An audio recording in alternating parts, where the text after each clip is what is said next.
কোরবানি ঈদকে ঘিরে জমে উঠেছে পঞ্চগড়ের পশুর হাট।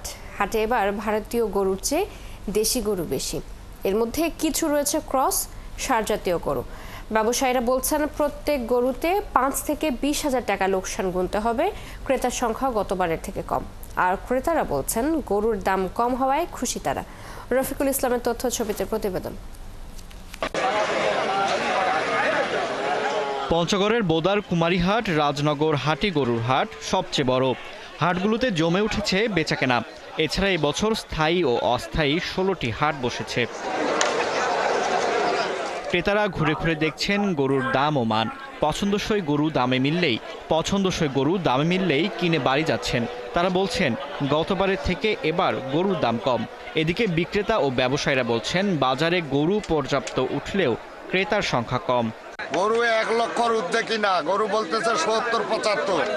এখন বিক্রি হলে করবো, বিক্রি না হলে ফেরত নিয়ে চলে যাবো। গরু আছে প্রচুর, আমাদের নগর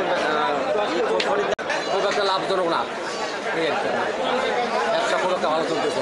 এদিকে ব্যাপারীরা বলছেন এ জেলার গরু স্বাস্থ্যবান। এবার দাম কিছুটা কম থাকায় দেশের বিভিন্ন প্রান্তে বিক্রি করা হবে। 17-18টা গরু কিনেছি, দাম তুলনামূলক কমই আছে। অন্য বাজার আমাদের দেশ চট্টগ্রাম থেকে অনেক কম, অনেক রেট কম এখানে। ইজারাদাররা বলছেন ঈদের 4 থেকে 5 দিন আগে ক্রেতার সংখ্যা বাড়বে। প্রশাসন সহ সার্বিক নিরাপত্তা ব্যবস্থা জোরদার করা হয়েছে। সার্বিক নিরাপত্তার জন্য আমরা স্বেচ্ছাসেবক বাহিনী রয়েছে, প্রশাসনের লোকজন রয়েছে, যেন কোনো নিরাপত্তার বিঘ্ন না হয় সেদিকে আমরা সবসময় লক্ষ্য রাখছি। এবার জেলায় কোরবানির জন্য প্রস্তুত রাখা হয়েছে প্রায় 1.5 লাখ গরু। এলাকার চাহিদা মিটিয়ে প্রায় 25 থেকে 30 হাজার গরু চলে যাবে দেশের বিভিন্ন প্রান্তে। ফারদিন নীরব, 71।